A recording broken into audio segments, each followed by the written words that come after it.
Aki's A-List every day on Waddle and Silvy, brought to you by our great friends and partners at Circa Sports Illinois. Download it today, guys. I'm telling you, you're going to love it.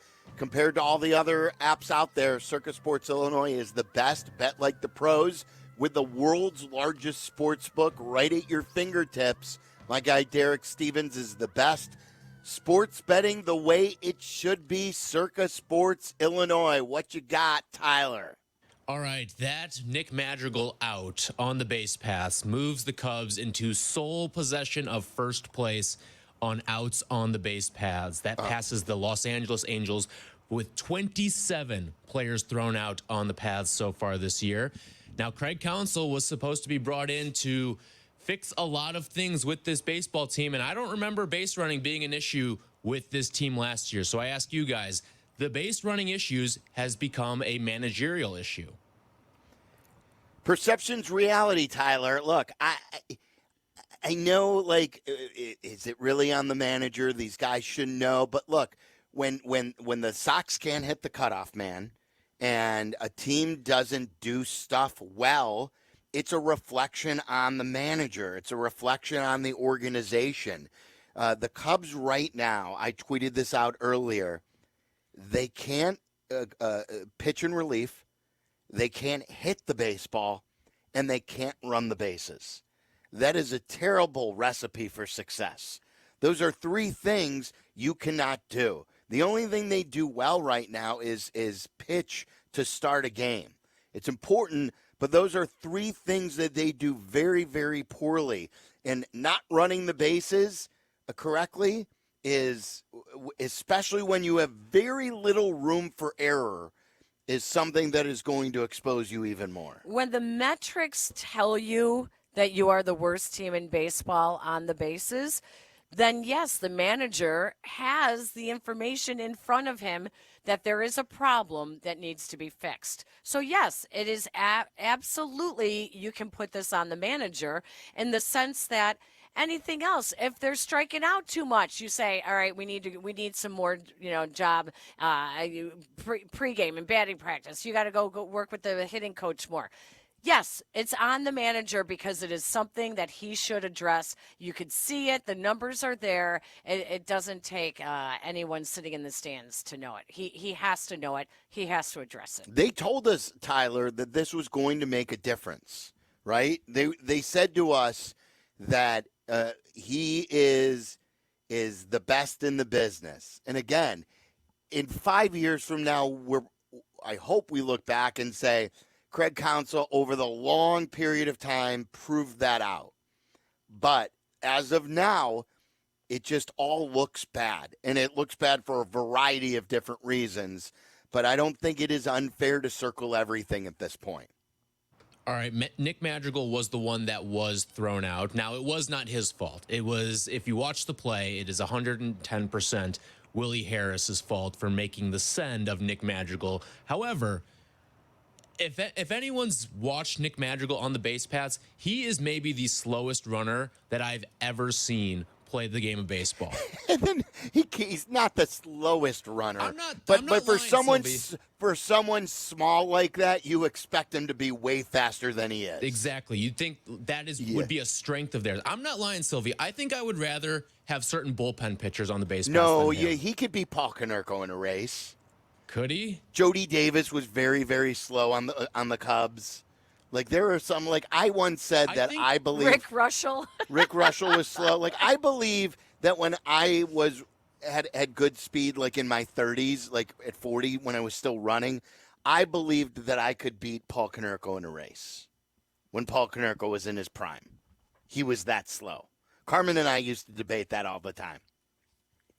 I'm not going to lie, though. I think the fact that he is shorter, it kind of gives him the benefit of the doubt, and it almost makes it seem like he is faster. But when you actually calculate the time that it takes for him to get from point A to point B, it is not fast at all. But now, while this was not his fault, I ask you guys, is this going to be something that gets him sent down to the minors because they do realize they need a little more speed on the big league club, and he has not produced all that much?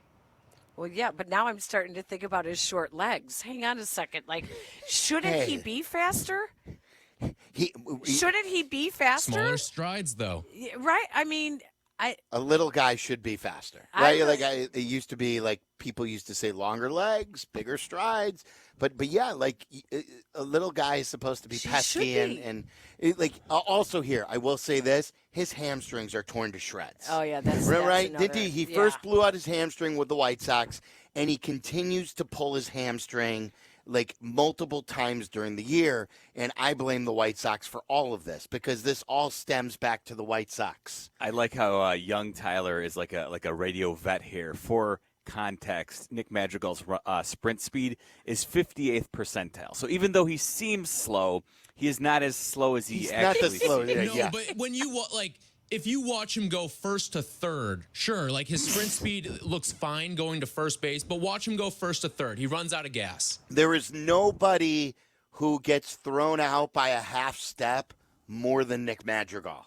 Like, he will hit the trapper that should be beaten out by a small little guy like that all the time more than Nick Madrigal. He is always thrown out by that half step. Double Well, plays, maybe too. maybe he needs to have a race with a bunch of fifth graders.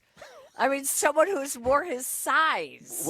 Are you smarter than a fifth Are grader? you smarter than? Remember that We show? can do. Are you faster than a fifth grader?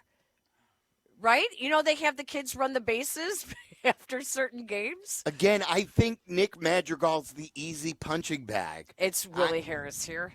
Well, no, I just feel like the Cubs have so many damn issues. They don't hit. They can't pitch Yeah. in relief, and everyone loves to circle Nick Madrigal as the big problem. But I do think, Tyler, that you bring up an interesting point. Because they have so many issues, you may have to just try something different with another one of the young bats and replace Nick Madrigal and bring him up and Well, see it what he can sounds do. like why aren't we talking about the team that Judd put together?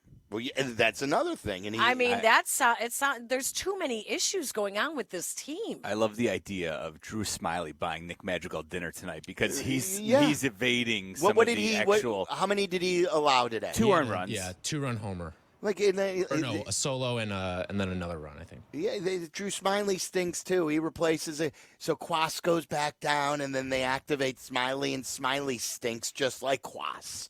It doesn't matter. They just shift the chairs on the Titanic, right? They shift the bed today. Yes. Like Luke Little or Drew Smiley. Pick your poison. Who do you want? Like, Cap was crapping all over at Leiter yesterday. And I'm like, Leiter's one of their good pitchers. Who are their good options out of the bullpen? Slim pickings right Neris gave up a run too, right, today? now. Yeah, he gave up a run in the ninth. And see, and then there's another difference. Now it's a 2-run Yep. lead instead of a 1-run lead in the 9th.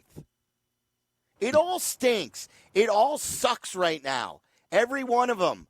It really is. It's getting really bad, and I believe that I know it's a long season, but if they don't look out, this is going to get away from them very quickly. Here, a stat for you. Since May 1st, the White Sox have a better record than the Cubs. Oh gosh.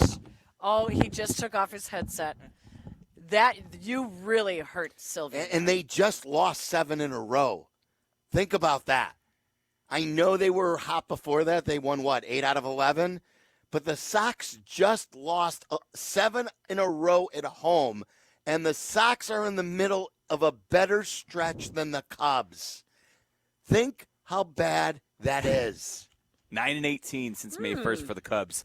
9-17 for the White Sox. Hey, get your tickets for the Crosstown Classic starting Monday. Oh, now we should be betting on that. Do we play for the Crap Cup? What is the cup called these days? Is there a cup anymore? Isn't there a Wintrust something? Oh, it might be, yeah. Yeah. Crosstown Crap Fest. Real quick, I do want to get, since you guys were out at OTAs and took in the practice, I want each from Peggy and Silvy. What was your top takeaway from today's OTA? Ooh. How the presence of Caleb Williams, you can feel it. You can feel the way he carries himself, the way he goes through the drills, the way he's going through his targets, his throws. It's real. Like you just feel it. He definitely has a quarterback presence that we have not felt in a very long time. I think it's truly, that is not overhyped when people say that Caleb Williams, that presence, it's definitely real. I got the tingles downstairs today. Yeah? That was my takeaway. It tingled. It tingled downstairs. My nuts were tingling. Can I say that? You meant that downstairs. Yes. Oh, yeah. Am I could say that, right? My nuts tingled today. I texted the group that. I was down last week. You can obviously, again, as Peggy pointed out, and context is king here, they were without 4 out of their 5 best players in the secondary, and the secondary is probably their best, like Mel and I were discussing earlier, so the wide receiver room or their secondary group. But that secondary group is great. 4 out of their 5 best players were out. Yeah. That makes a huge difference. But he was in command today. Yes. And you see the talent. Yes. It's palpable. Yes. I think the Caleb Williams effect is real, and I think it makes next week's minicamp, which is mandatory, will be all the more interesting to see a full complement of not only having Keenan Allen here, but also seeing all the defense there too. Yes. It's going to be much more interesting. All right, Tyler, is that it? That's all. Yep. All right, what to watch for coming up, and then at 6 o'clock we'll get an update from Jesse